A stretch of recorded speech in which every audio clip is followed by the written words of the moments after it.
এরপরের প্রশ্ন হলো, কোরআন হাদিসের আলোকে কিয়ামের বিধান কি? কিয়ামের বিধান কি?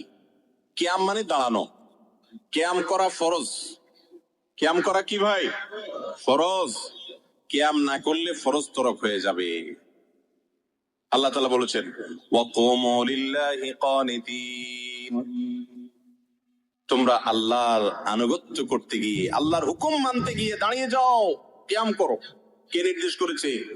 আল্লাহ। তাহলে কিয়াম করা কি? ফরজ। তো বসে আছেন কেন? কিয়াম করা ফরজ হলে আমরা সব বসে আছি কেন? ও, নামাজের সময়। মাশাআল্লাহ, এই তো আপনারা ধরে ফেলছেন।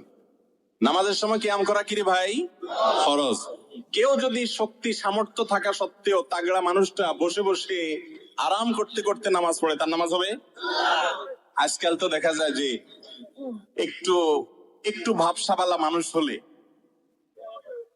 একটু আল্লাহ তাআলা তাকে হয়তো কোনো দিক থেকে একটু বড় করেছেন, সবাই না, আবার অনেক লোক আছেন অসুস্থ হয়ে চেয়ারে বসেন।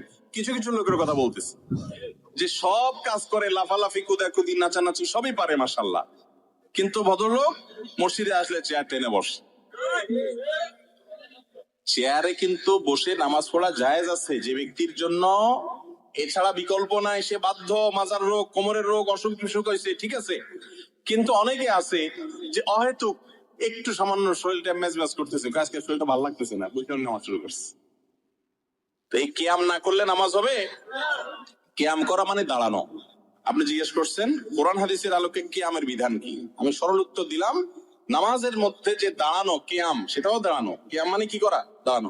ওই দাঁড়ানোটা ফরজ।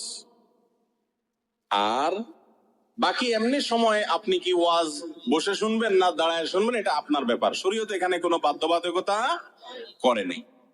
আমি ওয়াজ বসে করতে পারি, আমার মনে চাইলে আমি দাঁড়ায় ডায়াসেও বলতে পারি। এক্ষেত্রে শরীয়ত কোনো নির্দেশ নিষেধ করে নাই।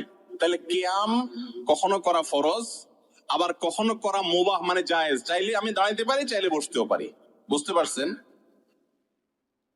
আল্লাহর নবীর নামে দুরূদ প্রেরণ করা, সাল্লাল্লাহু আলাইহি ওয়াসাল্লাম, তার প্রতি দুরূদ প্রেরণ করা, এটা অনেক বড় ইবাদত ভাই, অনেক বড় সওয়াবের কাজ। আপনি যদি চান আল্লাহ আপনার সব দোয়া কবুল করুক, আপনি দুরূদ শরীফ পড়বেন। আপনি যদি বিপদে পড়ে যান, সবচেয়ে বেশি দুরূদ শরীফ পড়বেন, দেখবেন সাথে সাথে আল্লাহ তাআলা বিপদ দূর করেছেন। দুটি আমল, দুরূদ আর ইস্তিগফার। আমার জীবনে অনেকবার দেখেছি আমি চরম বিপদের মুখোমুখি, এই দুইটা আমল প্রতি মুহূর্তে করতে থেকেছি। আল্লাহ তাআলা অলৌকিক ভাবে, অবিশ্বাস্য